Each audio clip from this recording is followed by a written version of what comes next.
Kota Garut merupakan kota yang memiliki banyak peninggalan bersejarah, seperti tradisi, kebudayaan, hingga tempat wisata yang bersejarah. Lahir dan besar di tanah Swiss Panjapa membuat rasa cinta saya terhadap Kabupaten Garut tertanam dalam diri. Memiliki kemampuan dalam bidang seni, khususnya seni musik, membuat saya bangga dengan kelebihan tersebut.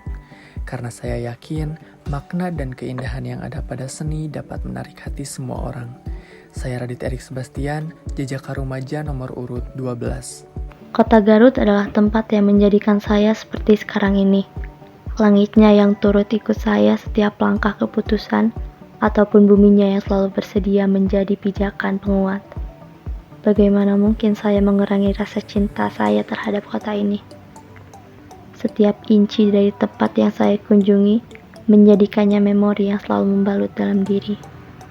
Bagaimana mungkin pula semua orang tidak tertarik akan kota yang indah ini? Saya Selma Meira, Mojang Rumaja nomor urut 11.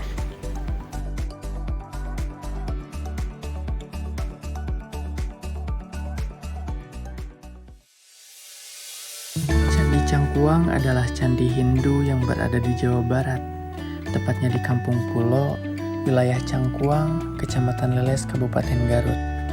Bangunan ini merupakan candi yang pertama kali ditemukan di tanah Sunda dan menjadi candi Hindu satu-satunya di tanah Sunda.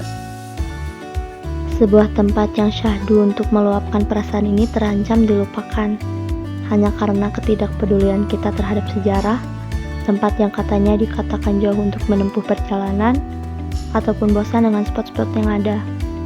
Maka dibuatlah tempat untuk berekreasi keluarga yang bertujuan untuk memotret momen-momen terindah mereka. Juga dapat dijadikan tempat untuk beristirahat sejenak setelah mendengarkan hiruk-pikuk kota intan. Hanya dengan mendengarkan kicau burung yang saling bersahutan, angin sepoi yang perlahan mengambil kepusingan, atau matahari yang menembus dari dedaunan pohon yang menghangatkan jiwa maupun raga. Candi Cangkuang selalu berhasil membuat kita membeku akan adanya waktu. Sim kuring siap tandang di Nararaga Pasanggiri, Mojang Jajaka Kabupaten Garut tahun 2022.